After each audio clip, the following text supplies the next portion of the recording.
Olá meus amigos, para quem ainda não me conhece, meu nome é Joel Bakchat, sou arquiteto de software da F-Câmara nas divisões portuária e de inovação. Eu também possuo um site chamado cafécomjava.com.br, onde sempre nele estou tentando colocar um pouco de conhecimento e coisas sobre o dia a dia, tecnologias novas e tecnologias que eu tenho conhecimento, buscando assim compartilhar um pouco de conhecimento. Nesse vídeo a ideia é entendermos o básico de uma ferramenta que vem sendo agregada em vários portais de grande porte no Brasil e no mundo, devido à sua grande velocidade e baixo consumo. O Redis, escrito em C++, possibilita seu uso em qualquer ambiente, seja ele Linux, Windows ou Mac.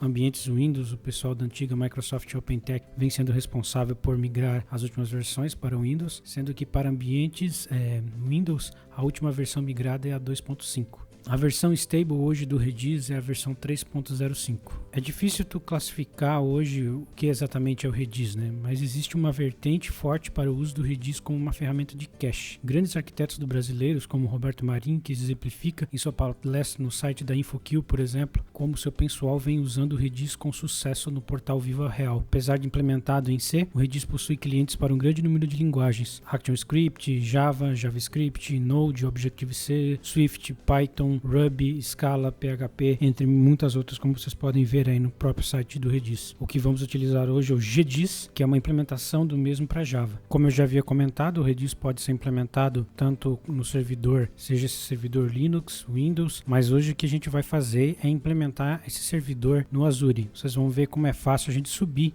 um serviço do Redis específico dentro do Azure e como a gente pode, através do próprio Azure, monitorar o nosso cache, saber quantas vezes a gente acertou o cache na requisição, quantas faltas tivemos e todo um gráfico explicativo para a gente ter uma ideia de performance de como está funcionando o nosso Redis. Aqui dentro do portal Azure, caso você queira criar uma instância do Redis, basta você clicar aqui em New. Você pode vir aqui direto na pesquisa, procurar por o Redis e ele vai te trazer os dados que ele tem sobre Redis. Então tá aqui o Redis Cache e basta criar o serviço do Redis. Ele vai pedir a informação de um nome de DNS que vai ser usado para conectar, a subscription do seu portal Azure e a localização para você informar aonde vai ficar hospedado o seu Redis.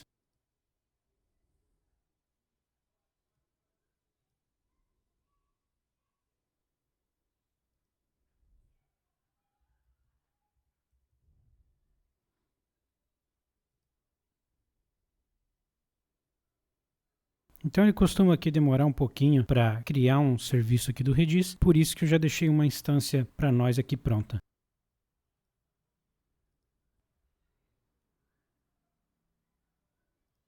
Então se eu clicar aqui no Resources, eu vou ter aqui o meu Redis vídeo já para poder estar utilizando. Depois que você criar o serviço, a gente vai ter que fazer algumas configurações, que nem por exemplo aqui em portas, você vai vir aqui e vai marcar a seleção como Allow Only Access via SSL como No, para ele também liberar a porta não SSL. Por que isso? Porque a implementação do GDIS hoje no Java não tem suporte por enquanto ao SSL, então você vai utilizar a porta como não SSL. Além disso, você tem que vir aqui em Keys e copiar, né, para você copiar a primary key que você vai utilizar na aplicação do GDIS para comunicar aqui com o Azure. Aqui, basicamente, no Azure, como vocês podem ver, é bem simples, é só isso que a gente precisa, essa prévia configuração para estar com o Redis pronto e funcionando. Agora vamos partir para a aplicação Java, onde a gente vai fazer uma aplicação que vai conectar nesse cache, pegar dados dessa aplicação. Já aqui no Eclipse, a gente vai criar um novo projeto. Um projeto baseado em Maven. Eu vou usar o archetype padrão já do Maven, um Maven Archetype Quick Start, que vem só com JUnit como dependência. Vou dar um nome qualquer aqui.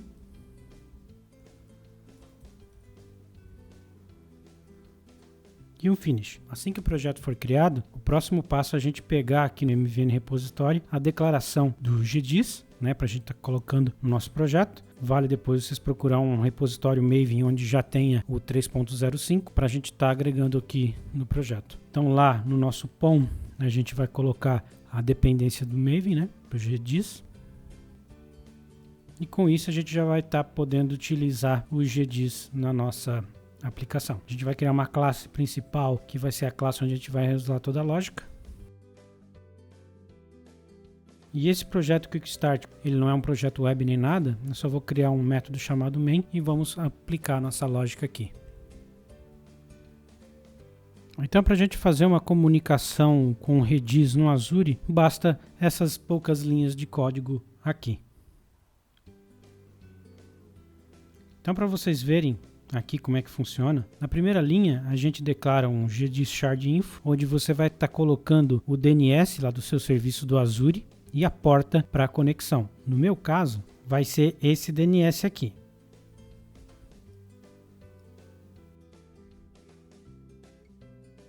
Certo? E a porta, como eu falei para vocês, o cliente Redis ainda não tem um suporte ao SSL, então a gente vai utilizar a 6379, que é a porta não SSL. Aqui no meu vocês vão ver, digamos assim, censurado, né, para não mostrar a minha aqui pessoal, mas na conta da Azure de vocês peguem lá a sua key e coloquem aqui na linha 10. Depois, para isso, a gente instancia o Redis, né, dessa forma, e você pode começar a utilizar o Redis normalmente para fazer a comunicação com o Redis que está lá na Azure.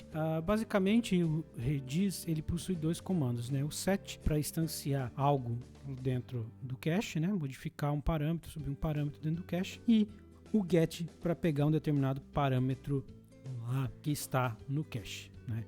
Se ele não tiver determinado parâmetro lá no cache, ele vai retornar sempre como nulo. Basicamente, o Redis, para ele ser rápido, ele sempre vai funcionar com strings ou, se não, hash maps para você colocar no servidor. Isso é bem vantajoso em vários sentidos, porque geralmente aqui em Java o que a gente costuma utilizar é salvar muitas vezes um objeto no formato JSON lá dentro do Redis e depois recupera já fazendo a conversão direto para um objeto Java, usando uma API, por exemplo, como o JSON.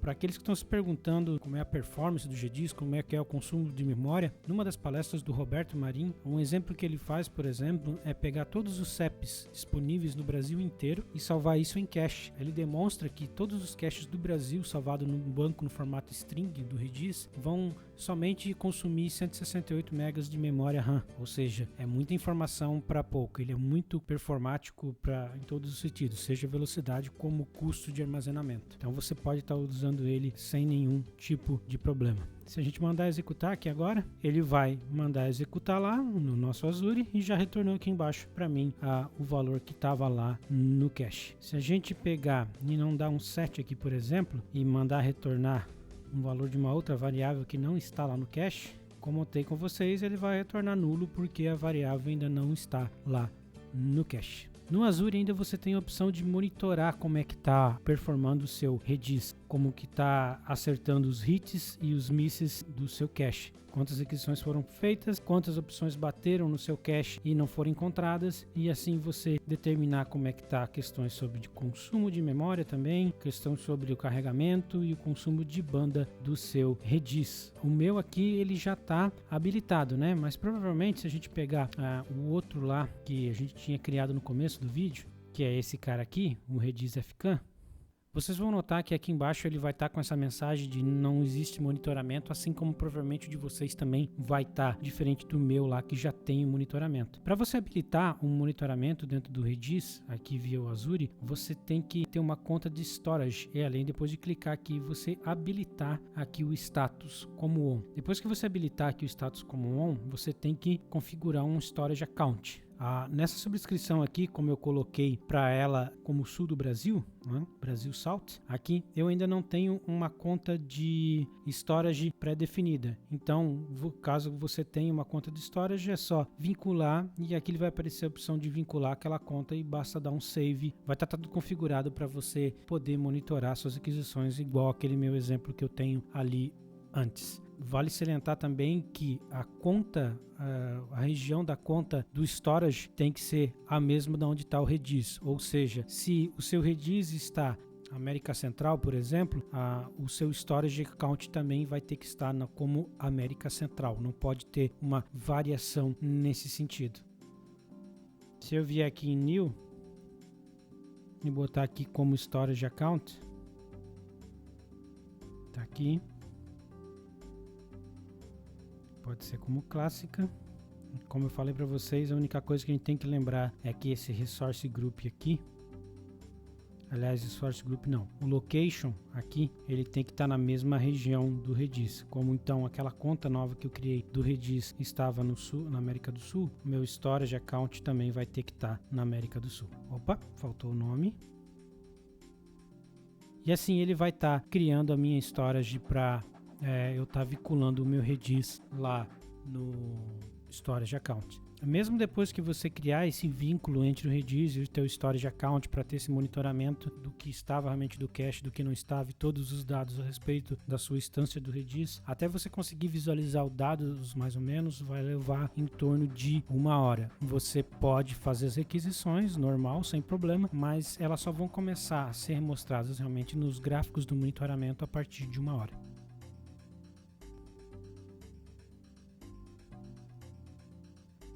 Então, criado ali a minha instância do meu storage account do Redis, como eu falei para vocês, ele está desabilitado no monitoramento. A gente vai voltar aqui no monitoramento, vamos mandar habilitar novamente. E agora sim a gente já vai ter uma conta para vincular. Redis Salt no sul do Brasil, status ok, basta clicar em salvar.